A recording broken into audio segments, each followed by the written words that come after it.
I can really tell the difference between a school that adheres to a PBIS framework versus one that does not. It was impressive to me how quiet and calm the building was. From the second you walk in the door, the person who hands the bags for breakfast is good morning, and just the positive, fresh start to every day. It's gonna be a wonderful day. It was just so consistent in his classroom, in the hallway, in the lunchroom. Wherever he went, that's what he was experiencing.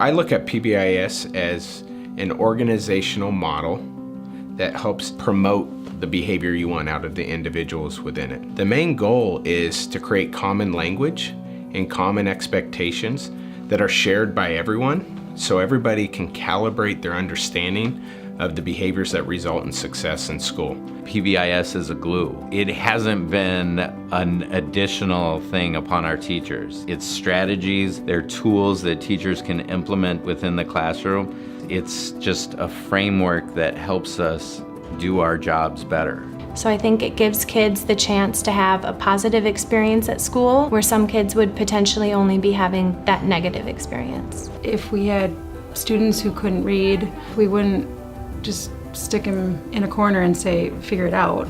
We would reteach, we'd figure out a different way to have the student build the skill that they need to be successful. It's the same thing with PBIS. Is it appropriate to teach students the expected expectations that you believe they should have when they come into your school, and then support them with those expectations as the year goes on? Well, of course.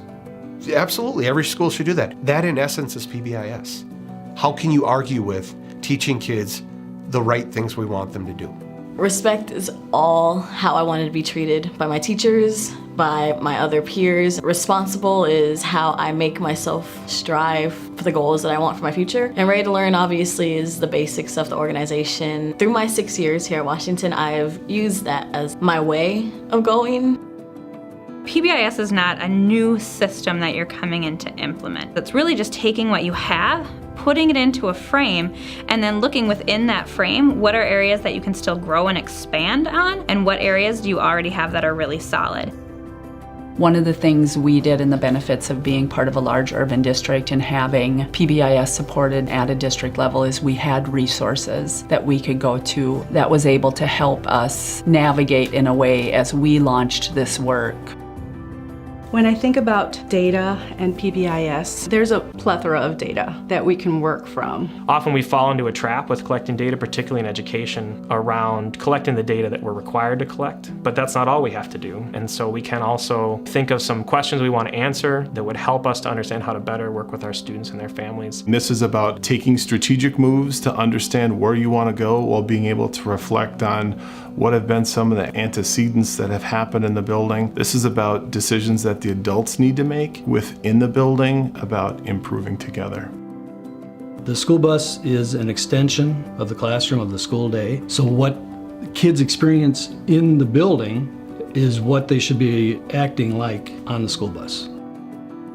Working with a really diverse urban population means that we need strategies that are going to work for them. When we look at interventions for our students, we really look at the student because we realize that interventions is not a one-size-fits-all. And so they're all sort of coming to school starting at a different place. And if we teach to those places, then we are going to have better success. So I think the overall goal as educators is we want to build up and restore children. So when we are looking at discipline, it shouldn't be a negative piece. We want to reteach what the expectation is. Our students are learners. PBIS complements the restorative practices when we start having to repair harm either with the student or with the parents, because we bring everything back to what are the school expectations. So it's not an add-on, it's really sitting down and really thinking critically about how it aligns to what we're already doing and enhancing it.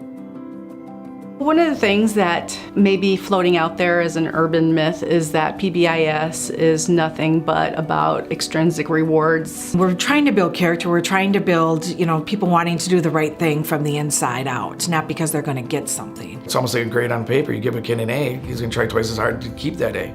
If you give a kid a bad grade, they're going to shut down. So if we can reward the positives, they're more likely to try to perform well in your classroom.